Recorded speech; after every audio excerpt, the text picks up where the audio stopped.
किसान साथियों राम राम। आशा और उम्मीद करता हूं कि आप सब ठीक ठाक होंगे।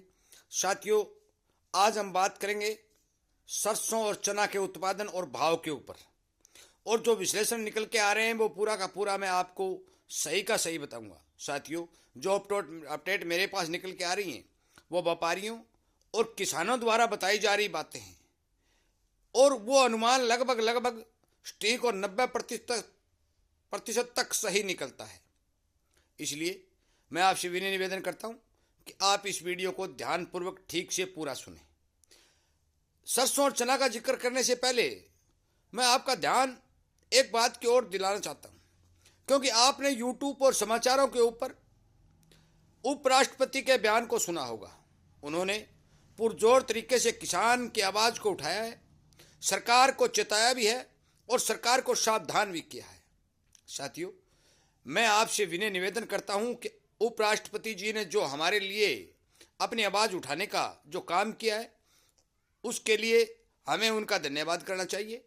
और किसान के साथ किसान का संगठन बना करके उसके साथ जुड़ करके ज्यादा से ज्यादा किसानों को जागृत कर करके किसान की आवाज हर संभव उठानी चाहिए, क्योंकि राष्ट्रपति जी ने साफ मान लिया है कि 100 साल के अंदर कोई दुखी है तो एक किसान है, खेती करने वाला है।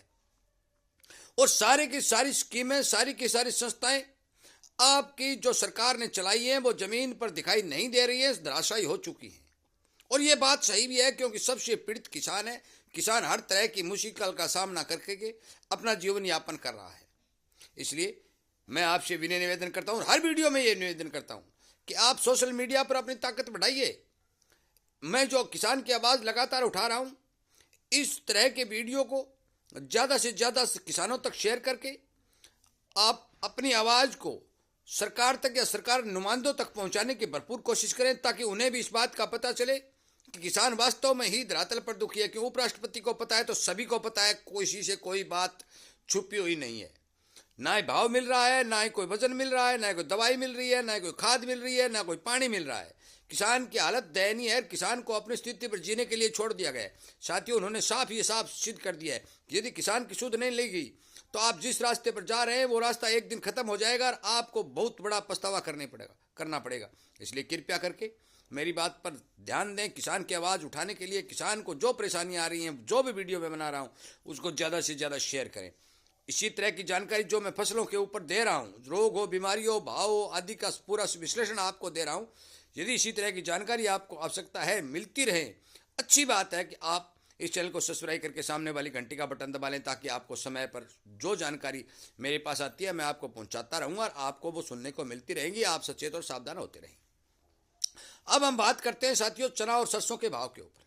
मैं आपको बता देना चाहता हूं कि काफ़ी किसानों के फ़ोन भी आ रहे हैं और काफ़ी किसानों के पास सरसों पड़ी भी है, लगा भी रखे। 2 महीने बाद, 3 महीने बाद सरसों नहीं आ जाएगी। चना भी काफ़ी किसानों ने अपने घर में रखा है और अब की बार चने की बिजाई भी अच्छी हुई है।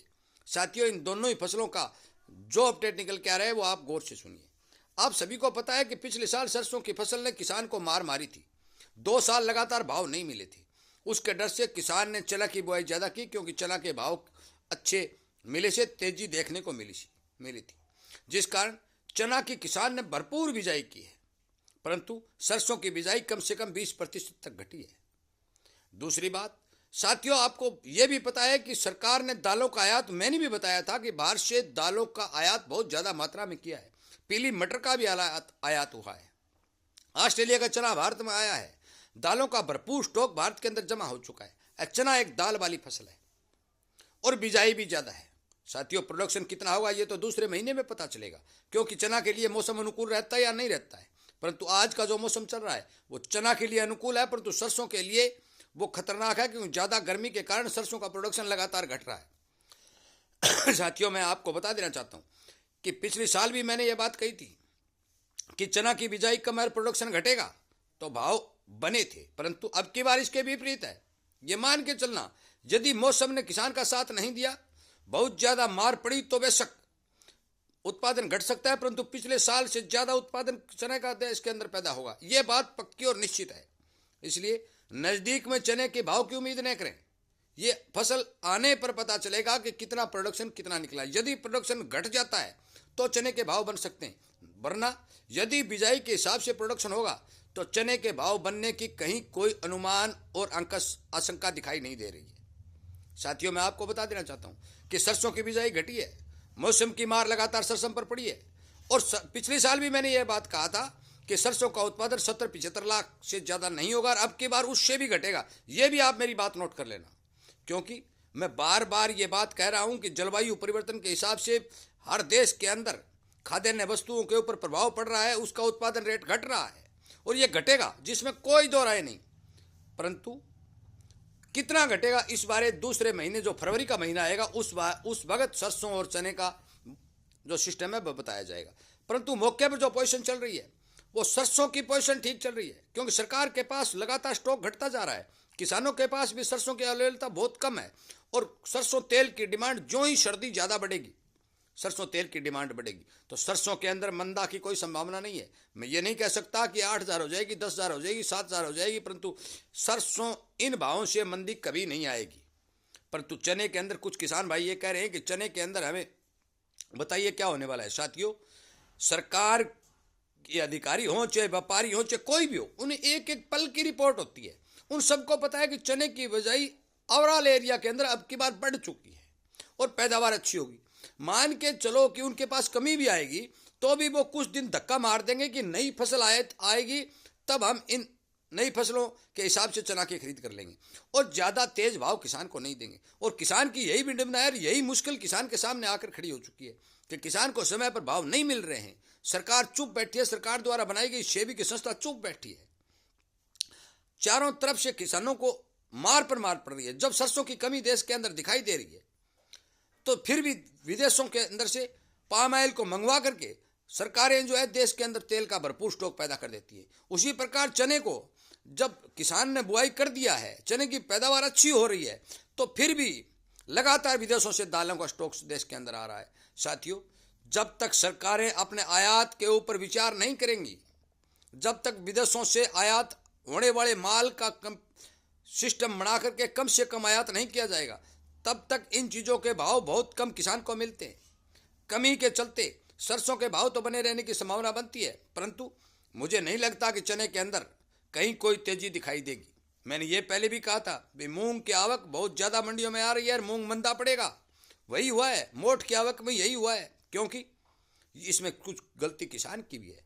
किसान को जब किसी फसल के अच्छे भाव इस साल मिल जाते हैं तो अगली साल वो उस फसल का बम्पर पैदावार खड़ी कर देता है और फिर सरकार उसको खरीदने में आनाकानी कर रही है। वो सोयाबीन वाली कहानी आप देख सकते हैं, सोयाबीन की इतनी ज़्यादा बम्पर आमदनी है और क्यों है? जिस वर्ष सोयाबीन के भाव अच्छे बढ़े थे उस टाइम क्या हुआ कि किसान ने उसकी दूसरी साल सोयाबीन की इतनी बिजाई की कि भंडार भर दिए। जब कोई चीज़ का ओवर स्टॉक देश के अंदर मौजूद होता है तो उसके भाव कम मिलते हैं। इसलिए कृपया करके मेरी बात पर ध्यान दें।